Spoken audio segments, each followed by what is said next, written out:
What's going on? So I got asked an interesting question. Survivor versus Who Wants to Be a Millionaire. You remember we go back 25 years ago to 2000. Let's go back in time, won't we? One thing about me with no form of entertainment, I cover a wide range of eras and times, and my memory is pretty long.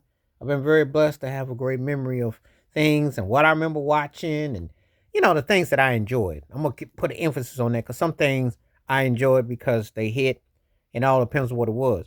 Survivor was what I call the kind of show that if you could just do the most inane things that you would normally eat or drink to survive, you would do. And people took it upon themselves to really be about that life. I didn't really always understand it. To this day, I kind of like, I don't know about that, but they did. Survivor was hugely popular back then.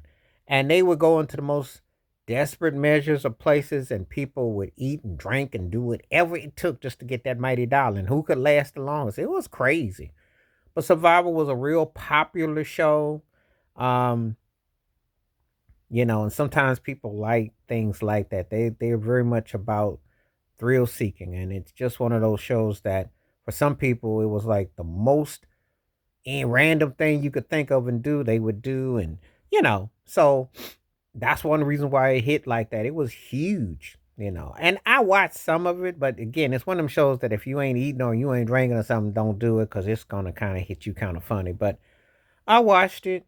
um you know um I was kind of like shrug shoulders with it. It's kind of like, okay, it's all right. I could take it or leave it. It's just one of those things that, you know, I was kind of like, I don't know. You kind of like see it for what it is.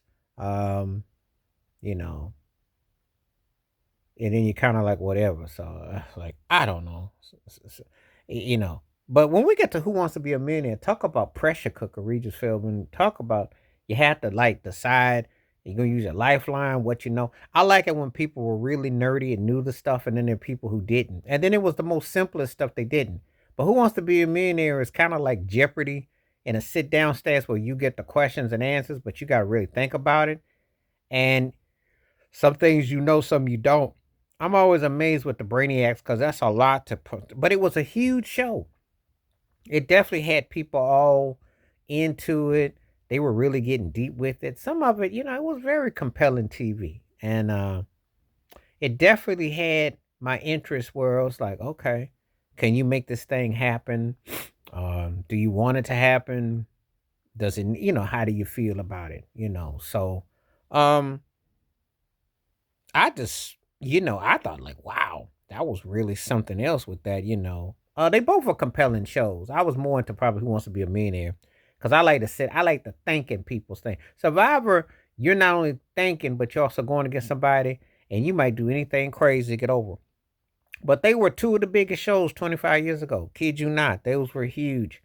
There was still that was the last of reality in between reality TV and regular TV, that the hybrid. I think that's the last I would say that's what those networks did for that. So what show did you like better out of Survivor and Who Wants to Be a Millionaire? Very compelling argument there.